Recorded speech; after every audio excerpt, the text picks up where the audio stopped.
Souviens-toi, oh, oh, s'il te plaît, décroche-moi, oh, oh, tu étais en détresse, non, non, non, non, non, non, non, non, j'étais ta forteresse. Qui connaît ça?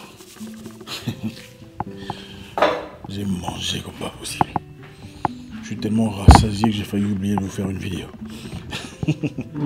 Alors, comment ça va? Vous allez bien? Vous avez passé une excellente journée? Moi, j'ai passé une très belle journée. On a beaucoup mangé aujourd'hui. Waouh, incroyable. Moi, j'adore la bouffe. Ça se voit. Ah bien, écoute, hein, il faut en profiter, il faut faire des bonnes choses, il faut vivre, il faut respirer. Et c'est très bien, il faut avoir une certaine forme de liberté. Et c'est très important. Comme on le dit souvent, la liberté, c'est la chose, en tout cas parmi les choses les plus importantes de l'existence de l'humain. Un humain sans liberté, c'est... Être libre nécessite certaines choses. Pour être libre, il faut avoir de quoi être libre. Vous savez, comme je le dis très souvent, chacun de nous a une vocation.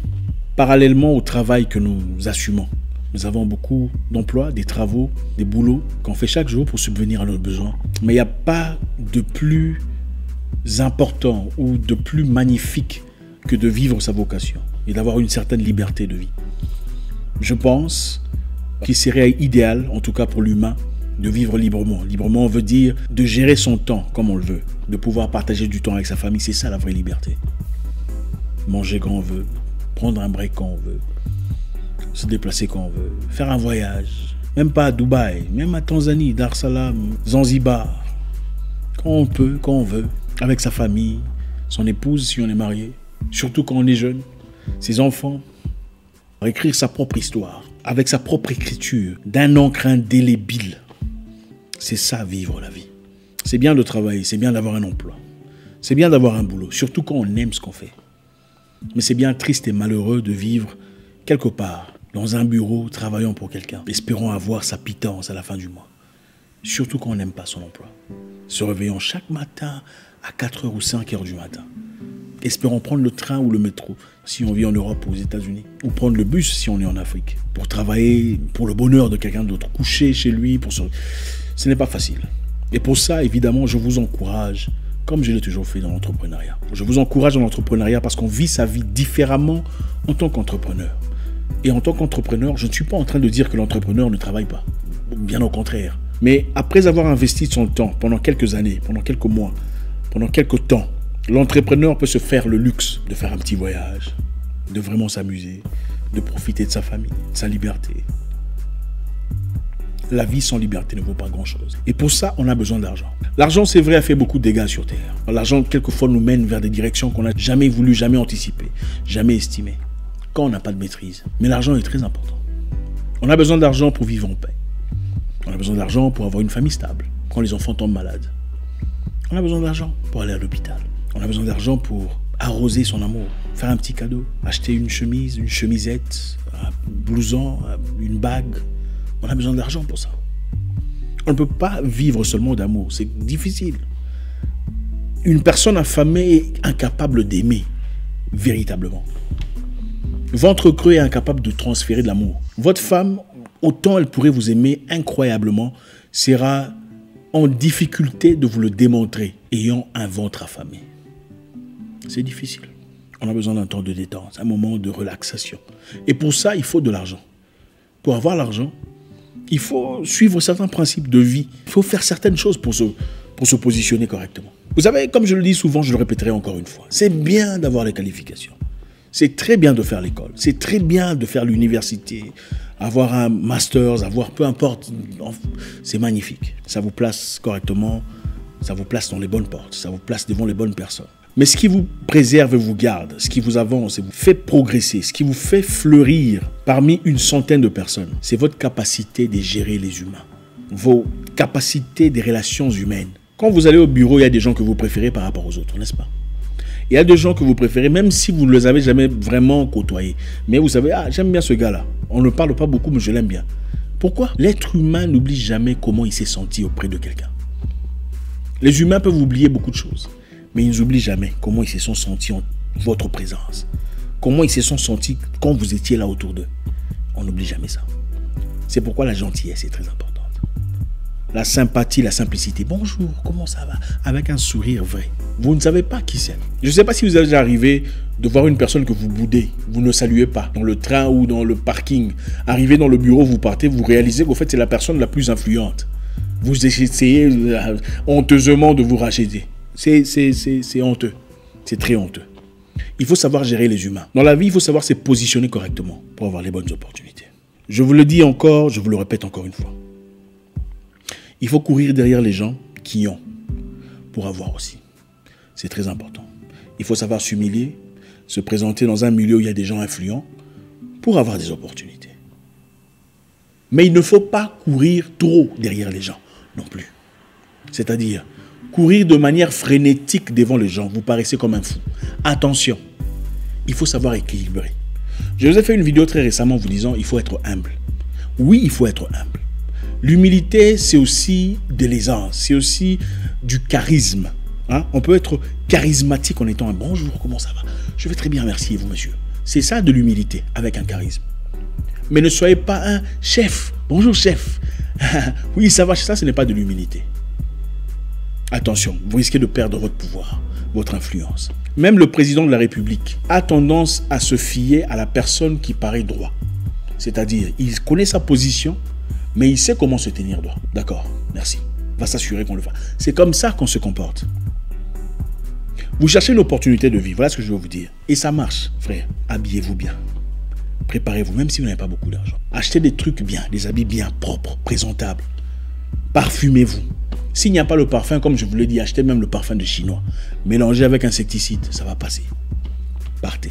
Ou mélangez avec la lotion, ça marche aussi. Vous n'êtes pas obligé de mettre des Gucci. Vous pouvez acheter des trucs des Chinois. Chez les Chinois, il y a des trucs. Hein. Il y a des trucs. Il y a première qualité, deuxième qualité, troisième. Vous connaissez mieux que moi, n'est-ce pas? Vous avez, la plupart ont beaucoup des sacs Gucci et Louis Vuitton. Bref, présentez-vous dans un milieu huppé de votre ville. Un restaurant influent. Un restaurant connu. Là où vous savez que des gens influents se présentent. Des gens importants se présentent. Vont manger. Allez vous mettre. Achetez un verre de jus. Asseyez-vous. Regardez les gens et dites bonjour. Souriez. Bonjour. Comment allez-vous? Bonjour. Faites-le lundi. Faites-le mercredi. 2 fois par semaine suffit. Vous pouvez être certain que vous rencontrerez les mêmes personnes. S'ils viennent là régulièrement, peu à peu, ils commenceront à reconnaître votre visage. Et vous n'aurez pas besoin de courir derrière les gens. Chef, je cherche une opportunité. Non, vous n'aurez pas besoin de faire ça. Parce qu'à partir du moment où ils vous verront régulièrement, je ne sais pas si ça vous est déjà arrivé, certainement. Vous voyez une personne, une fois, le lundi. Vous le voyez encore un lundi prochain. Qu'est-ce qui se passe? Ah, j'ai déjà vu ce visage. Le sentiment d'étranger inconnu disparaît. Vous est-il déjà arrivé de saluer quelqu'un dans les rues que vous ne connaissez pas, mais vous savez que vous l'avez déjà vu quelque part? C'est exactement ça que vous créez. Vous n'avez rien, mais vous vous présentez dans un lieu huppé. Vous achetez un verre d'eau ou un verre de jus. Vous saluez les gens gentiment, avec politesse. Vous attachez à votre langue, vos meilleures phrases, hein, votre meilleure allocution, vos meilleures élocutions, votre meilleure façon de vous exprimer. Bonjour, comment allez-vous? Ravi de faire votre connaissance. Faites un compliment. Quand vous rencontrez une personne influente, vous avez besoin de cette personne pour vous ouvrir une porte. Et vous avez l'impression qu'elle vous boude. Il ne faut pas bouder. Faites-lui un compliment. Dites bonjour, jolie chemise. Oh, merci. Je m'appelle Patrick. Vous passez. Quand vous dites jolie chemise, la personne réagit. Je m'appelle Patrick. Les gens directement ont tendance à dire leur nom. Ah, moi, c'est Jessica ou Georges ou peu importe. Ça commence là. La prochaine occasion, elle vous dira bonjour Patrick, sans vraiment vous connaître. Et c'est là qu'on commence. Je me souviens une fois, je fais un voyage en Afrique de l'Ouest. Et en ce moment-là, j'avais à peine 20 000 $ en banque. Et j'ai rencontré des gens dans un restaurant classe, des gens forts. Okay, particulièrement une personne qui était responsable d'une entreprise de télécommunication, d'une grande entreprise de télécommunication en Afrique de l'Ouest. Elle m'a vu, m'a dit bonjour, j'ai dit bonjour. Tout le monde courait après lui, chef, moi j'étais là, calme, bonjour, comment allez-vous? Oh, ça va, bonjour. J'ai dit, jolie paire de chaussures, c'est du Weston. Il me reprend, ah, je vois le tien aussi, c'est pas mal. Hein. Je dis, ah, vous savez. Il a vu ma façon de me tenir, le charisme. Ma façon de me présenter. Ah, ouais, vous êtes là pour les vacances? Je dis, oui. Et vous? Ah non, moi je suis d'ici, mais c'est comme ça qu'on commence la conversation. Par le simple fait de m'adresser à lui avec beaucoup d'aisance et de charisme et de présence, Il me dit, je voudrais bien t'inviter chez moi ce week-end, ça vous dit? J'ai dit, il n'y a pas de souci. Il m'a invité chez lui. Arrivé chez lui à la maison, dans un pays en Afrique de l'Ouest, il avait ses copains venant de partout, venant de la Côte d'Ivoire, venant du Nigeria, venant des gens très influents.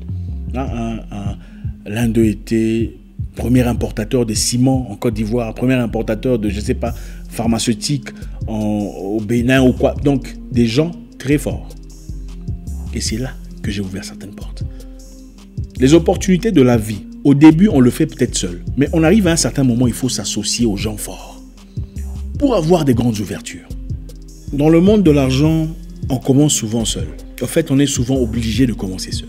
Mais on ne grandit jamais seul. On a toujours besoin des partenaires, besoin d'associations, besoin de correspondance. C'est très important. C'est inévitable. Les grands ouvrent les portes aux grands. C'est comme ça la vie. N'avez-vous jamais remarqué qu'on a toujours l'impression que c'est certains groupes des gens, c'est toujours un groupe spécifique des gens qui réussissent. C'est eux qui ont des grosses voitures. C'est eux qui vivent dans des grosses maisons, des grandes situations. C'est eux qui règnent, c'est eux qui surplombent dans tous les secteurs du... Pourquoi? Parce qu'ils se connaissent. C'est ça le réseautage, le networking. Mais pour faire partie du cercle, il faut se présenter devant le cercle. Vous réussirez difficilement dans vos œuvres si vous pensez pouvoir le faire seul, dans votre coin. Levez-vous les matins, partez. Partez dans cet hôtel, habillez-vous bien, proprement, parfumez-vous, soyez beau. Comment les prostituées font pour avoir des hommes? Les prostituées de luxe, si vous allez dans chaque hôtel de luxe, vous verrez des filles bien habillées, propres. Bonjour. Ceux qui connaissent, connaissent.